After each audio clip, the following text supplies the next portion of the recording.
Hi, everyone. Welcome to the Inside Story podcast, where we take you behind the scenes of building diverse businesses and becoming a successful entrepreneur. I'm your host, Dursun Halimova, a business coach and facilitator on a mission to help build impactful businesses. And today, I'm super excited. I have my guest here, Iryna Sagaidak, who is a bodywork therapist and owner of Mindful Body. She helps individuals to reconnect with themselves through somatic education and mindful movement. Iryna, it's great to have you on the Inside Story podcast. Welcome. Great to be here, Dursun. Thanks for having me. Great. Thank you so much. So, to begin with, I want to read 5 unfinished sentences, and I would love for you to finish them. Being an entrepreneur means Being creative, building an impactful business requires dedication, and believing in yourself. Failure is A lesson. I like that. Success is a result of Being well connected with yourself. And being fulfilled in life means Being excited to wake up every morning. I love that. And obviously, there are no right or wrong answers, but your answers are quite inspiring. Thank you so much. Let's dive in, Iryna. I did a bit of research to understand and get a picture about you. And looks like you have made a couple career transitions in your life so far. You have a PhD in physical chemistry, but then you moved from science to project management and later to bodywork therapy. And from what I could gather, you personally experienced chronic pain as a result of working in a modern office space. And that's how you came to somatic education and bodywork. What else do we need to know about you to understand the importance and the reason for this shift? Yes. So, exactly as you mentioned, I had a couple of career transitions before I found myself where I am, quite happy following this path.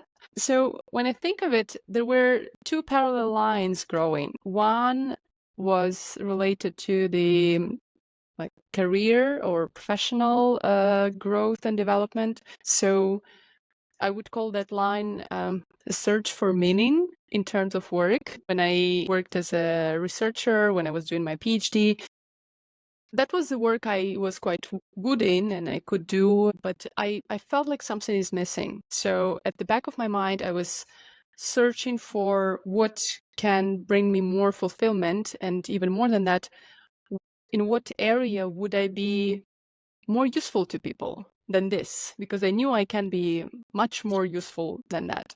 So that started the search for alternative options of further career development. And that's how I first switched to the HR related project management because I wanted to work with humans more. So that was the closest first transition. And in the end, that was the right path. And then the second line was the chronic pain and my need to solve that complex riddle for myself. How do I get to feel better? How do I, if I can't get better, how do I live with it? So that was happening at the same time, more or less. And when COVID happened, you see, COVID brings good things too. It did, yeah.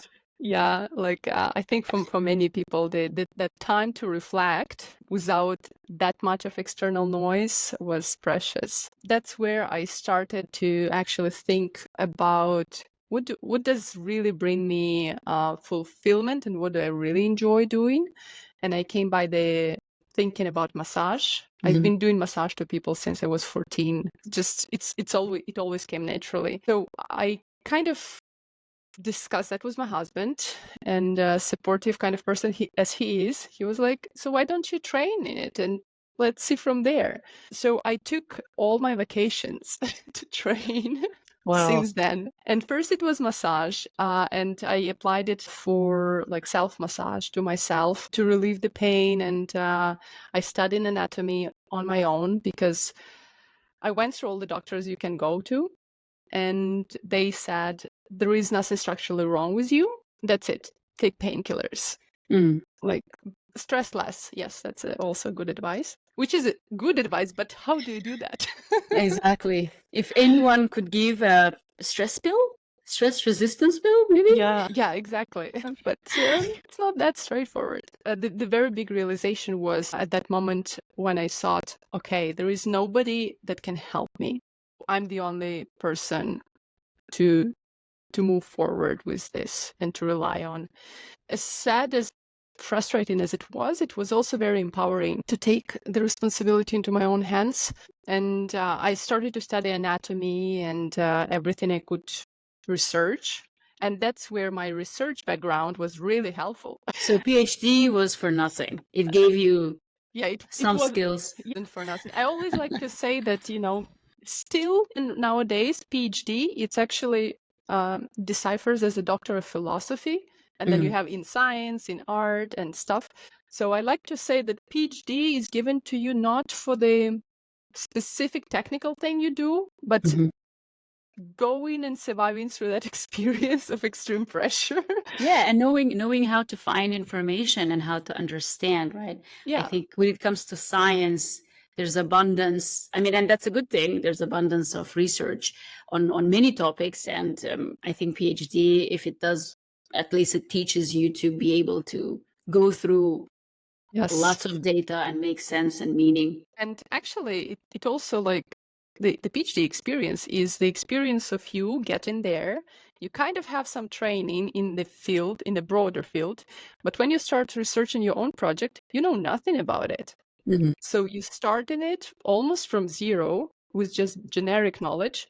And in 3, 4, 5 years, you get out as an expert. So you learn to become an expert in a field you never knew before about. And that's quite encouraging and supporting any kind of future research or, gaining the knowledge. Great. Tell us also, Iryna, so what do you do exactly as a bodywork therapist? When I think of people who come to me, there is a broad range of different people with different cases. But what I recently realized is that most of them, the majority of my clients, fall under the category which I call emotional pain problems. Interesting. Yes, it doesn't mean that the symptom is emotional. For example, when you are in chronic tension and chronic pain, the cases I had. So it was physical, but it was impacting me emotionally so much that I couldn't trust my body. I didn't know, I did some sports, but I was so afraid to injure myself even more because the pain would come randomly and I wouldn't know. So after some time, I would not do any strong kind of sports because I would be afraid to injure myself even more. So from this originally physical symptom, I started to be emotionally fragile about it. And that's what I call the emotional pain, even if the symptom is great. Thank you so much. It looks like you are doing amazing job helping individuals really reconnect, right? Also improve the mind-body connection. Amazing job, Iryna. I appreciate the work that you do. As a kind of the next step, help us understand, how did you transition? You mentioned you had a full-time employment before, and for various reasons you pursued this path. How did that happen? Did you have your full-time employment and then on the side started building this practice, or did you quit your job and dive deep into entrepreneurial journey? What was the transition? And when you started your practice, did you predict where you would be back in 2022 when you started your practice? Okay, let's start from the beginning. So indeed, I had a full-time employment already in Luxembourg when I started to go into this self-discovery, and that's when COVID happened and everything. I started with massage, and it was relieving for a little while. And for a while, I even thought that I'm going to be a massage therapist. Seriously. So I trained in a bunch of different massage techniques. I practiced it. But soon after that, as I was doing research on different techniques and different approaches, I came by the somatic education and the Feldenkrais method of somatic education particularly. And the things clicked. I actually felt like this is so much more profound as a work compared to massage. I do love massage, don't take me wrong, but it's different kind of thing. So massage is good for, it's like taking care of yourself, releasing temporarily, like, having a nice meal. You enjoy it, it's good for you, but then you fall into your old habits and everything starts again. While this work seemed to address the fundamentals, really the organization, the way the nervous system works, and having potential of changing that old wiring you have and basically changing the way you function. At that moment in Luxembourg, there was, I think, only one lady practiced, but as I called her, she actually, I said, I'm having chronic pains for years now, etc. And she said, well, I don't work with chronic stuff, so I recommend you to go here and here in the neighboring countries, which was quite a ride. So eventually I just went to Brussels and I went for a workshop of the Feldenkrais, and quickly after that I just signed up for the training. So all this was happening while I was still working full time. The Feldenkrais training is a 4-year training. You go for the in-person training 3 times per year, 2 to 3 weeks each time. So I took all my vacations to go on a training. My colleagues were telling me I'm insane. But they weren't as motivated as I was because I had my need. Indeed. Sometimes it's a good idea not to listen. And I appreciate that you actually still disregarded your colleagues and went with it. For me, it was a fair price, Okay, I don't have vacation for I don't know how many years, but like I go there and it gives me so much good that it's worth it. It's really worth it. I started the training in early 2021. I took my vacations for the training, and then I actually started, I think shortly after that, I also started to develop another kind of pain, which was pain in my forearms, like in this part of the hand. So, and that was kind of very tricky during working with a computer, which was my work. Yeah. At that point, I also was very convinced that I'm gonna pursue professionally this career. So I negotiated with my employer to go half-time. Slightly more than half a year that I worked with them, I ended up working half-time. So I would work every morning to be visible and present enough for the project to go on. The rest of the time, I was focusing on the study and development of this bodyworker personality, I can say right now. Back then, I didn't understand what I was doing much. When I started, I started practicing still when I was working, which was April 2022. But I started with teaching the group lessons. So for a little while, I only the group lessons, and once I quit my job in the September of 2022, I actually started to do much more hands-on. And so what was the point that triggered you to make the decision to quit your job? Did you have enough group sessions happening already that you realized, this basically can replace financially, especially, right, replace your job? What was the decision point? Yes, here I didn't go the smart way.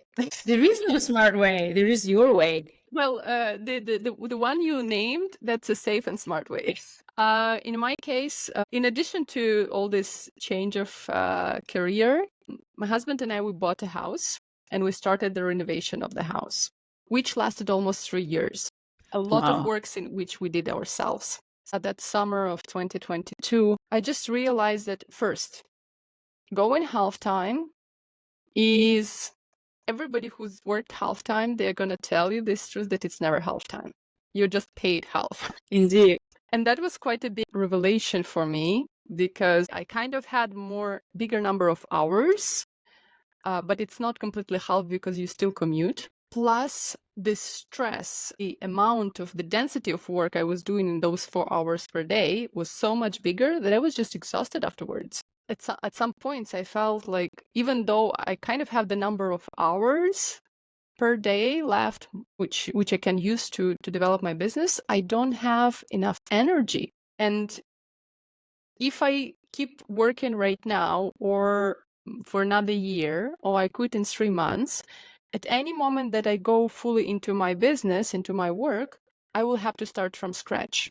So we had a big conversation with my husband to see how we can, if we can do that. And I always say, I'm very, very lucky to have a supportive husband, because not everybody has that opportunity, that support. And I know myself that if I didn't have his support, I would probably not have been able to go full time into business so early, because stability and security is one of my very fundamental needs. Those are like number one. In our case, we actually, this is like family business, you can say, even though I'm the front person and I'm the person who is doing 95% of things. We founded it together, and it's, family decision to do this with our finances, with our situation, and his work, and his bringing of financial resources into our home is what leveraged me for a while at the beginning to be able to do my thing and not earn as much as I could if I just had an employment anywhere else. So that was a very important decision and a very important point to be honest about, because we all have different circumstances, and if I had different circumstances, I don't know if I would dare to go on self-employment journey. Yeah. And I think this is the beauty of, entrepreneurship and having different people on this podcast, because we all have our own unique paths and journeys, and there's so many decisions and things that happen, circumstances that influence how we make decisions and how we build our business. So thanks for sharing that. And I think it's one of the fundamental features and maybe kind of requirements to build a successful business is to have a supportive partners, supportive people around you. I think, entrepreneurship is so difficult, and having the support gives you that extra kick, extra motivation, right? When you need it, extra push. Yeah. And it applies to all kinds of support, because it also depends on what kind of personality you are. If you test me by the typical test for entrepreneurship, I'm not one. I'm not molded to be one. Because I'm so in need of security and stability. And I'm not the risky kind of person, and I'm not the very naturally outgoing kind of person. So for me, all of that is work and developing myself into that. But for people who are a little bit more adventurous, maybe for them it's completely different, and they would, calculate the risks and take them, and they would sleep fine. Yeah, indeed. Let's go a bit further on this entrepreneurship path. Can you discuss a particular setback or challenge you encountered while building your business, your bodywork therapy, and how did you navigate through it? What did you learn from this experience? How did it impact you or shape you in any way, if it did? The biggest setback, or like the turning point, I would call it, was sometime into the business already. I think more or less 1 year into it. When I just started, my first goal and my first focus naturally was being a good practitioner. My goal is to be able to support people, to help people to be better in their bodies, in their minds. So my focus is human. Like, if you ask me, like, I don't need to earn any money, what would I do? Just give me one human at a time. I'll be happy. So, for me, it's like that's my joy. That's my reward, which comes from that connection, like one-to-one connection. And, some people want to build the empires and revenue streams and so on. I don't. One person at a time. That's it. But the trick is that as I was focused on building this like somatic bodywork personality, and it takes time to unpile those artificial layers of who you think you should be, and actually start to grow on what you want to be or what you feel you are really somewhere deep inside. My first year were mostly going into that. And actually another point of support which I had for this is the psychotherapy.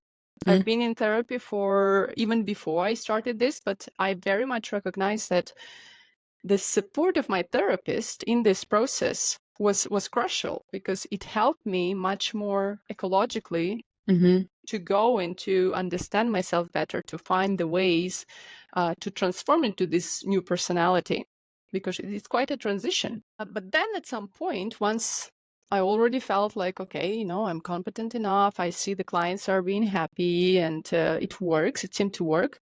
For a while, I practiced in the spare space, one of the upstairs rooms, because we were still finishing renovation of my cabinet, which is here, which is half basement, but it has a completely separate entrance. So I really wanted it to be safe space, comfortable for my clients, having everything they need. And once we finished that part, and this beautiful naivety of first-time business people. And now you sit and you think people are going to come. Yeah. And they just don't.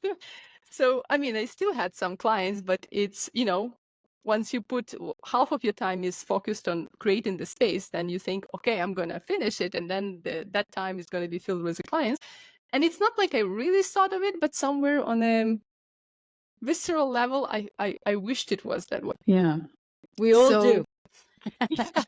And I honestly think I don't have children, but I do think it's a kind of similar situation that if you truly knew everything it takes, chances are you wouldn't dare to start it. Sometimes, that's why they say ignorance is bliss.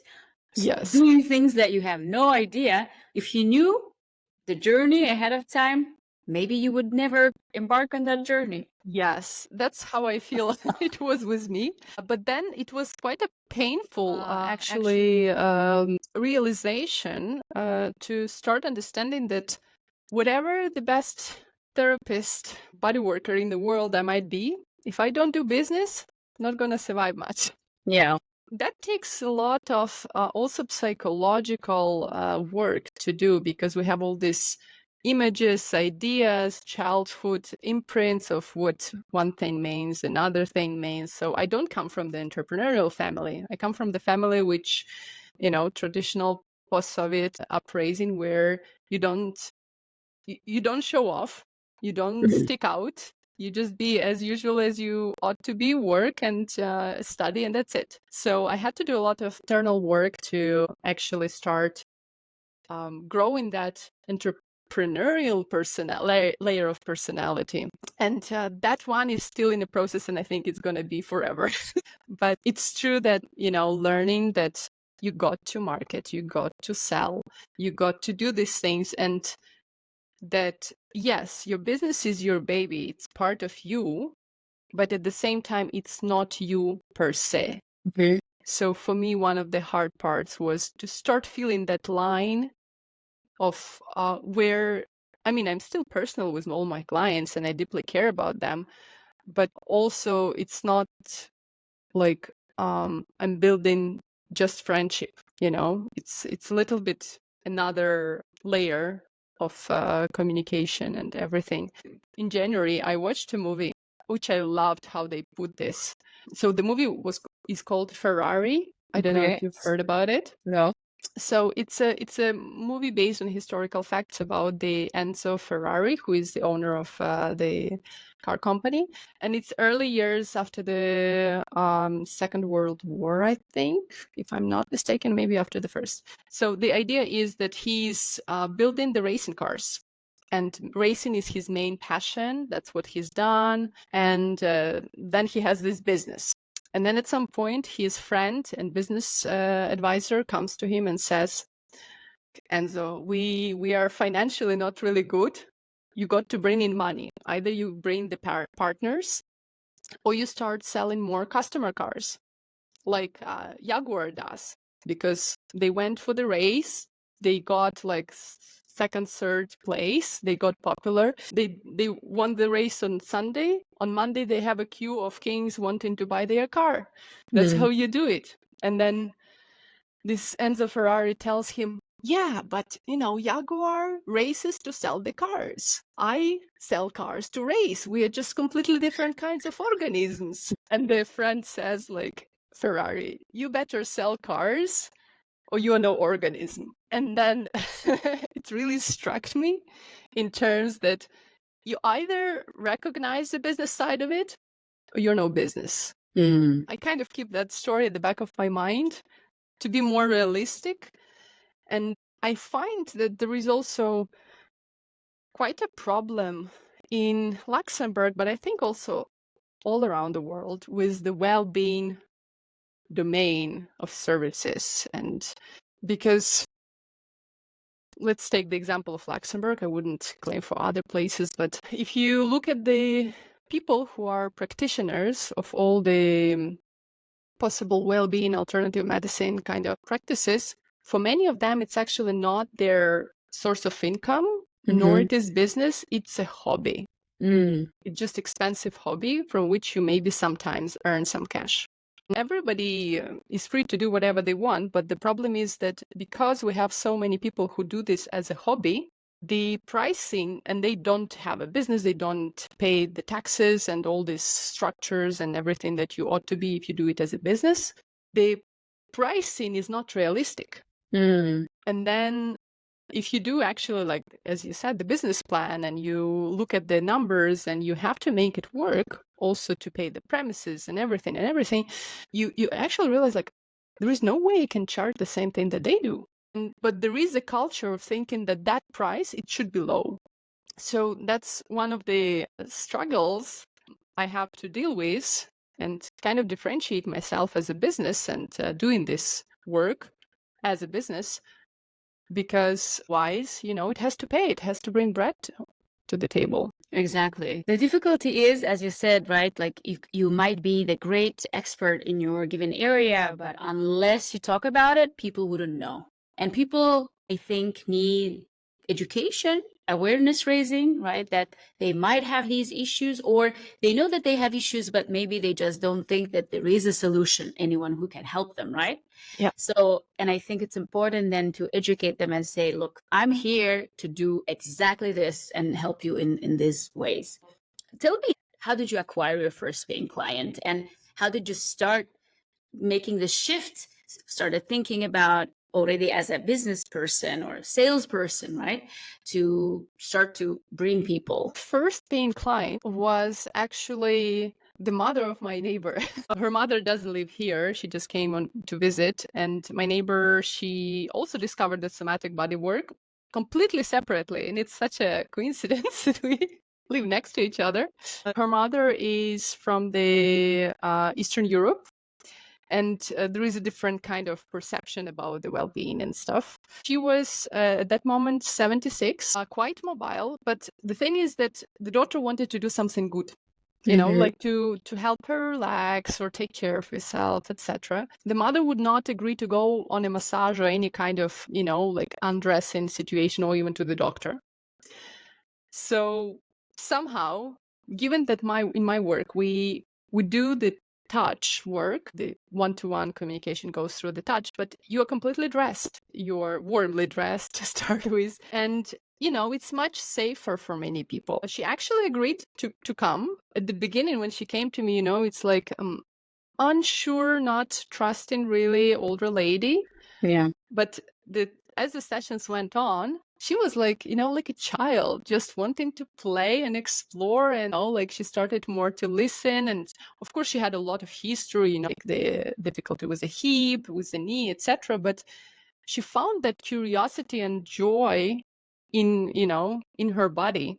And that was really beautiful experience to be able to give her such a gift of experiencing that. I think it's the hardest part with many businesses is just to get people on board. Once they try and they see the Yeah. result and how the practice makes them feel, I think it's much easier than also.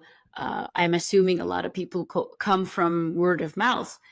Once people realize the benefits, they want to share, right, with other people. So the first clients came through like knowing me one way or another, and hearing me personally, either like this case is through the daughter, or the clients I met at some events, or from the previous job, or people who knew me personally, and then we talked about it, so they kind of knew what kind of person I am.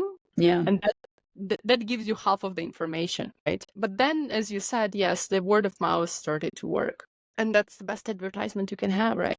Indeed, yeah. Me as a coach, when I just started my coaching career, very similar to yours, I didn't want to sell myself. I'm like, I'm not a salesperson. I actually left a sales job in order to pursue coaching.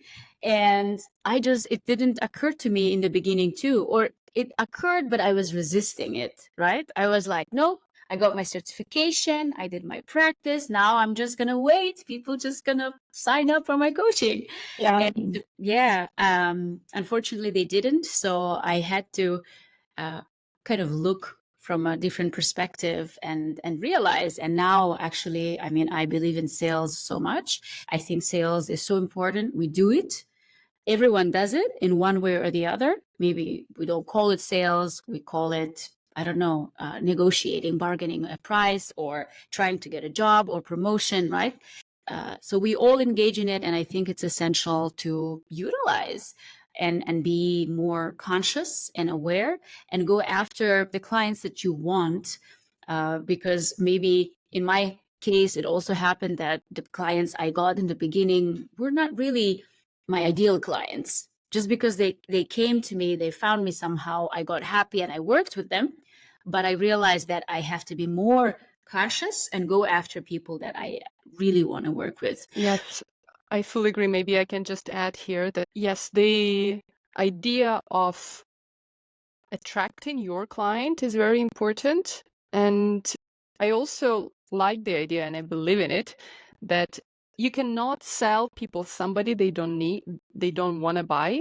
So it's not as much about trying to convince them they need it, but it's about putting the message out there so that those they need it can come and get it.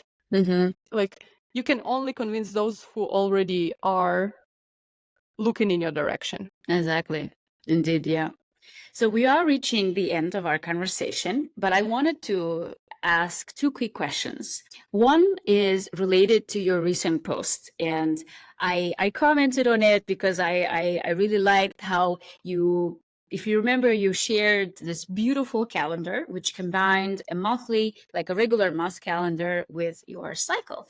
And I really liked it because I've been thinking over the years, and I must admit, only recently I was convinced of the value and importance of linking your menstrual cycle with the projects and endeavors you pursue. So, if you don't mind sharing, how did this having or taking into account your menstrual cycle, how did this impact your ability to create, innovate, and run your business more effectively? The biggest thing it did is, in a way, it gave me stability. It's not stable stability, it's cyclic stability, but it gives me the baseline to refer to.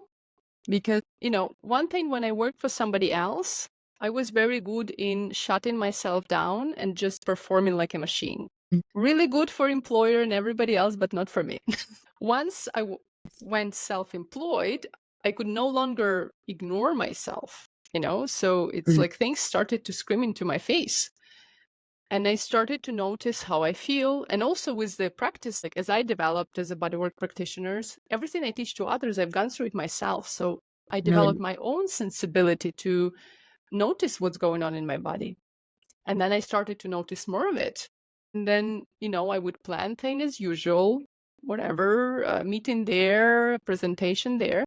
And then again, unexpectedly, I'm going to get my period and I'm going to be exhausted. And somehow I only remember these moments, feeling like a failure, that my body doesn't support me because we are negativity focused. So once I started to literally follow my cycle first in planning rather than the calendar, I started to understand, okay, I have this almost 20 days where my energy is good. There is a raise in energy at the beginning where I can plan, I can initiate projects and start things. Then it's flowing quite nicely and going up, so I can perform, I can focus, I can do things. I can also socialize. And I'm the rather introvert side of the spectrum. And for me, I like socializing, it's important for me, but I don't get fueled by it. my energy is still depleted. So in that middle part of the cycle, I can do that without feeling any side effects. So it's much easier for me to present, to talk, just, there is like this background worry is not present.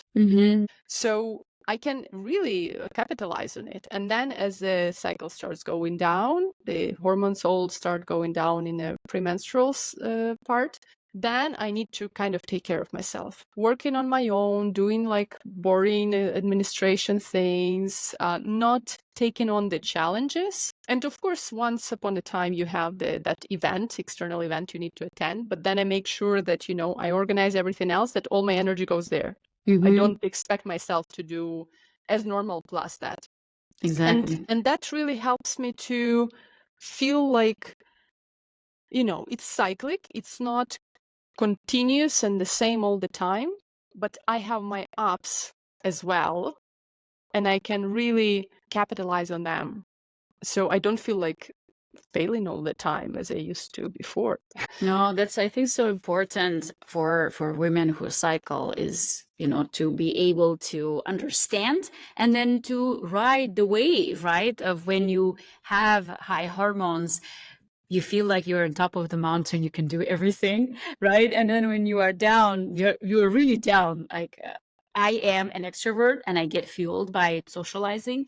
Even me, like in my low periods, I just want to just like cuddle and have a hot chocolate and do nothing and ideally see nobody. So Yes. Okay, that's good to know. all right. So my final question, Iryna, is to our listeners. What is one thing you want our audience to take home from our conversation today? I would say let yourself follow your heart and grow, because it's beautiful and very rewarding to be getting closer to yourself in the process, even despite all the difficulties that come along. Yeah, that's beautifully said.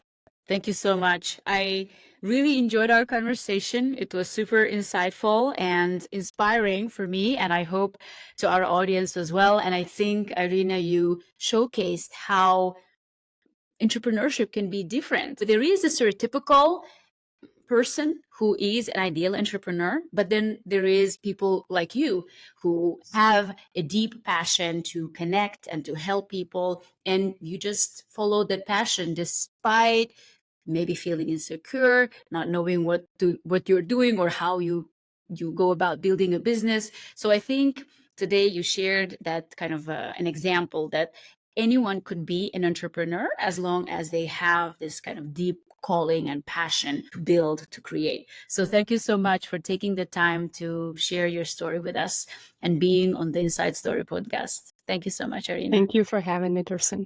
Thank you.